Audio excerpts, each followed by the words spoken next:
Mana endi kitni gapiramiz. 150 tonna. 50 tonna yog'. 50 tonna suyak. 50 tonna go'sht.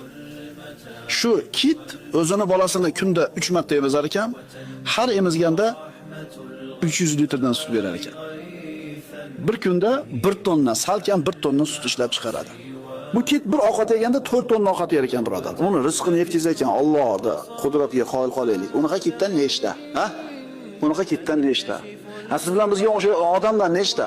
Shular rizqini yetkazgan Alloh mo'min bandasi yalvorib duo qilsa, Alloh taolo payg'ambarimiz aytganlar, albatta Alloh taolo hayoli zot. Bandasi qo'lini ko'tarib yalvorsa, quruq qaytargani hayo qiladi deydi. Faqat bu banda qo'lini ko'tarayotganda taqvo qilib qo'ygan bo'lsin.